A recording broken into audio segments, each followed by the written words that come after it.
There are moments that end and we think everything stays the same, or we want everything to stay the same.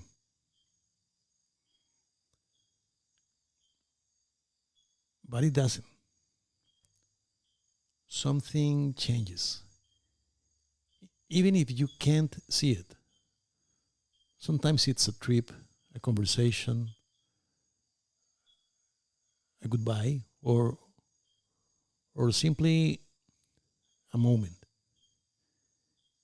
And after that, you go back to your routine, but you don't come back as exactly the same person because there are experiences that don't end when they end. Sometimes they stayed inside of you.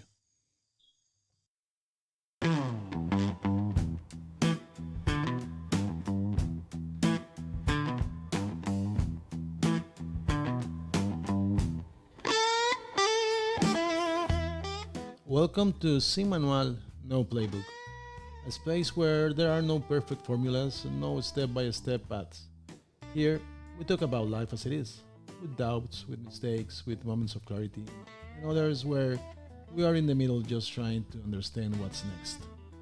This isn't a podcast to tell you what to do, it's a space to question, to feel, and maybe find your own answers. Because at the end, no one gave us a manual, and still, we keep moving forward.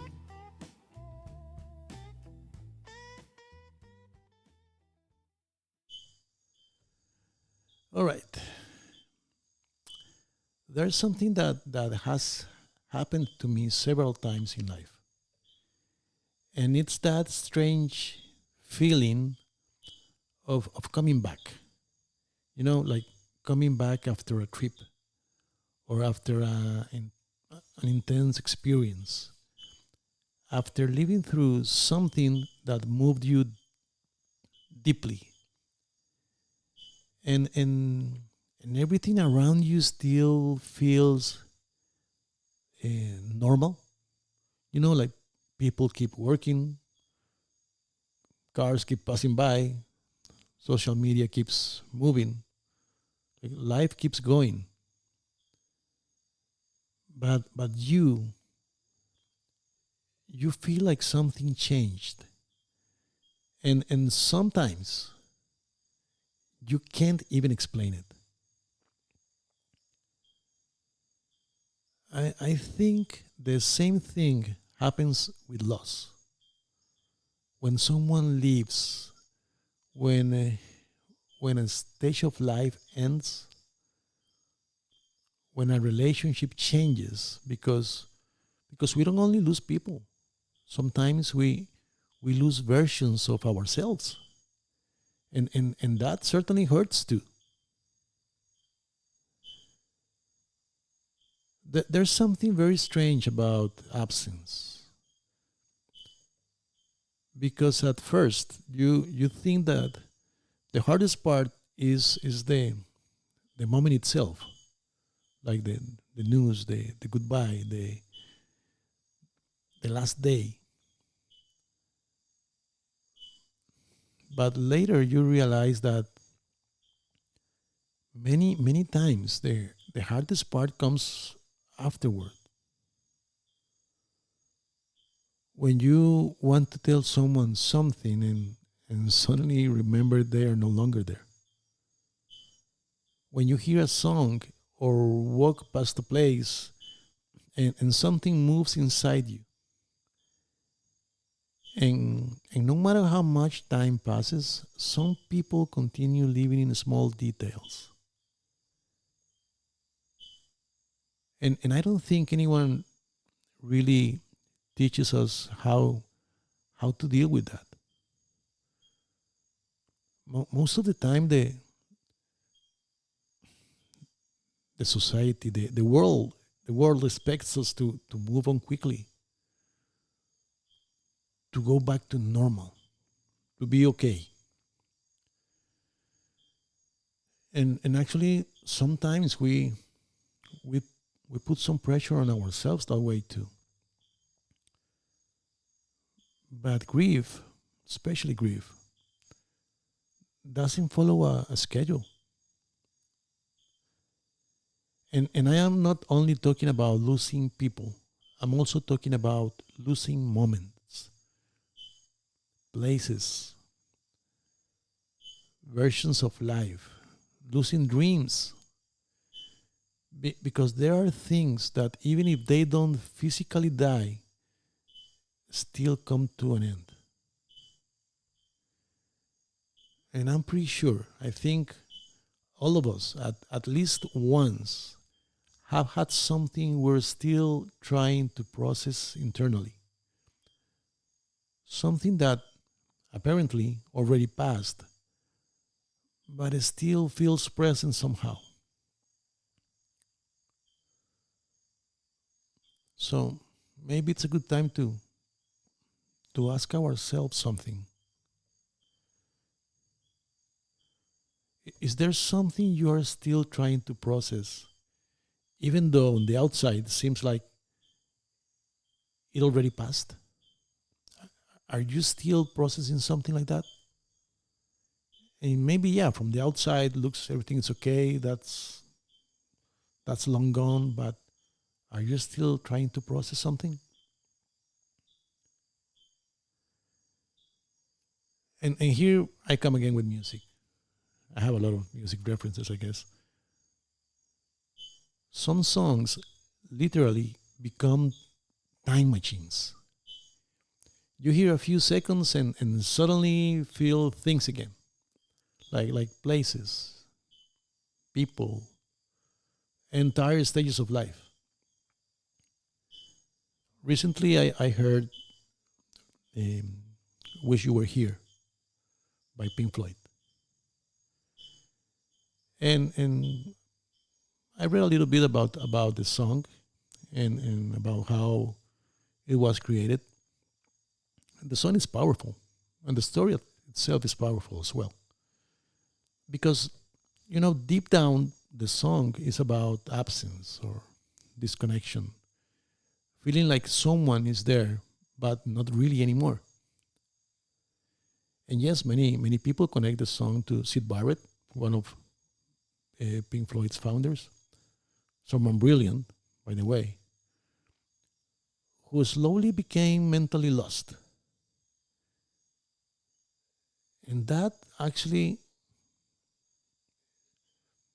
had an impact on me deeply, because it made me think, like, sometimes we also miss people who are still alive, you know, but who are no longer the same. Or we miss stages of life that never come back, or even versions of ourselves that stay behind.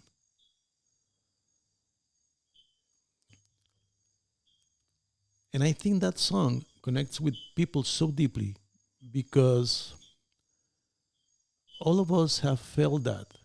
I wish you were here at some point, even if we never say it out loud. When we are watching a movie, when we are, I don't know, on the beach or walking on the mountain, or having a great time, I'm pretty sure that we have said that to ourselves, thinking about someone. I wish you were here. Because with time, you also learn something kind of strange.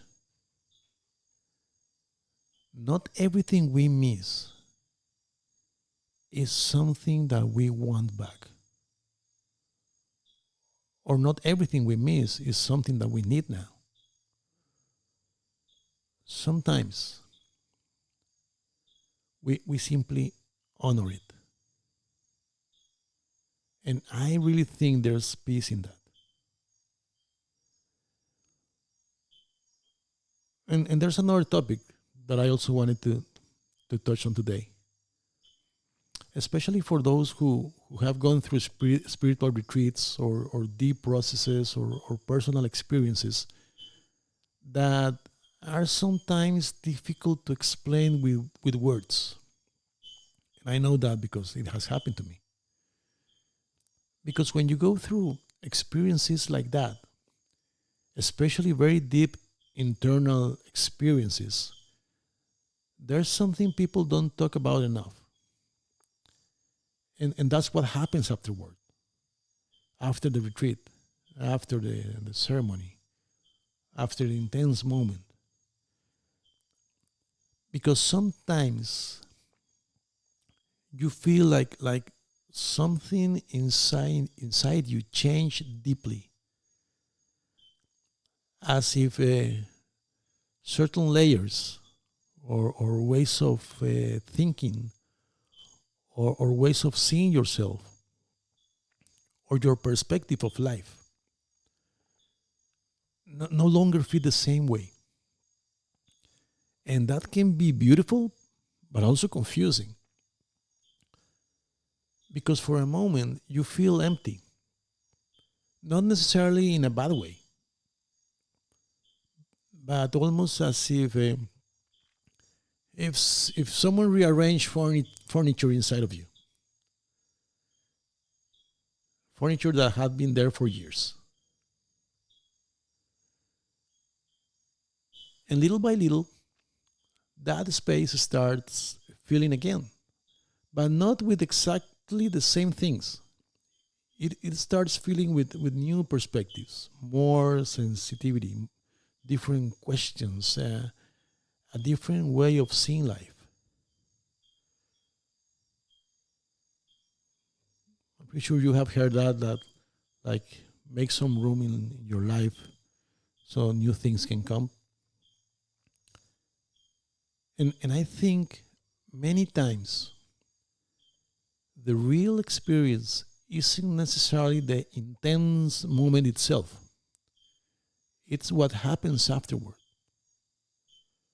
When you return to normal life, when you have to integrate everything, like when you keep working, talking to people, paying bills, living life, but with something inside you that feels different.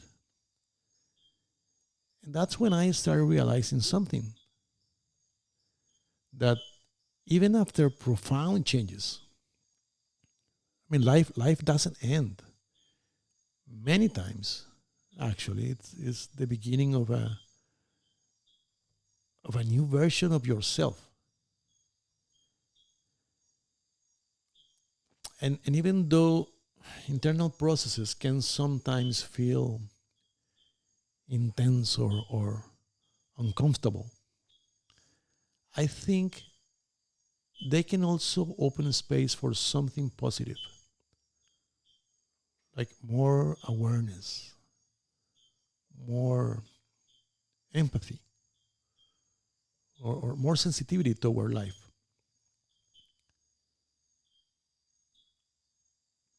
And I also realized something else, and I love it.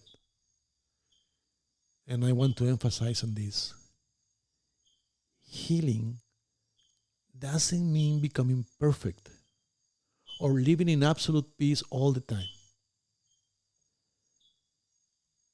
Healing simply means becoming more conscious, more human, and more important, more honest with yourself. I love it. And I think many people have gone through huge internal changes without ever talking about them with anyone. Processes that change the way they see life, the way they relate to others, or even the way they see themselves. And I find that interesting too, because not all important changes are visible from the outside. And maybe there's also an important question here. For you, is there an experience in your life that completely changed the way you see things? And even though nobody else noticed it, so is there something in an experience in your life that changed the way you see the your perspective of life, and perhaps nobody noticed it, or you think that nobody noticed it?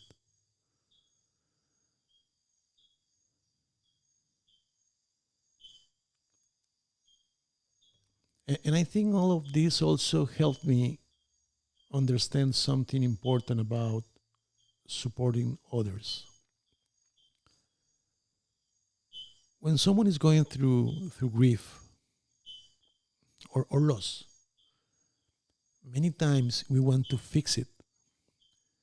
We want to say the right thing, something comforting. But honestly, I think many times the most valuable thing is simply being there, not trying to rush the process, not trying to feel like every silence, and of course not demanding that someone should already be okay. Because like I said before, we all process things in a different way. And I think it is important to understand that too. Because many times when we experience loss or deep personal change, we want others to understand it exactly the way we do. But it doesn't work like that. Each person has their own story, their own sensitivity, their own way of feeling. And even if several people are experiencing the same pain, especially when a loved one passes away, each person processes differently. Some people talk a lot, others isolate themselves, some cry immediately, others spend months or years understanding what they feel. And none of those ways are necessarily wrong, actually, because at the end of the day, there are internal processes that are deeply personal.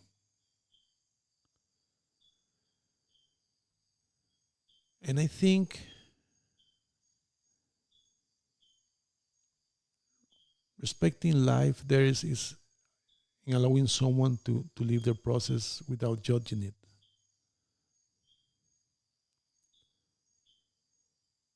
Sometimes supporting someone simply means letting them know that they are not alone. And that can change so much. Because yes, some things change forever. But it's also true that life can still continue afterward. And not because we forget, but because we learn to carry things in a different way. Lighter, more human.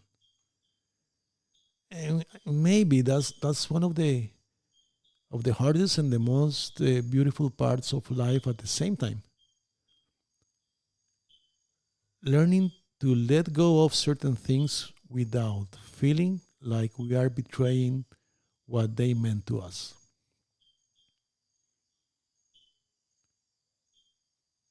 What part of your life do you feel you're still learning to let go of without stopping yourself from honoring it? Is there something that you're still learning or you're still trying to let go of without stopping yourself from honoring, without being afraid that you feel like you are betraying it?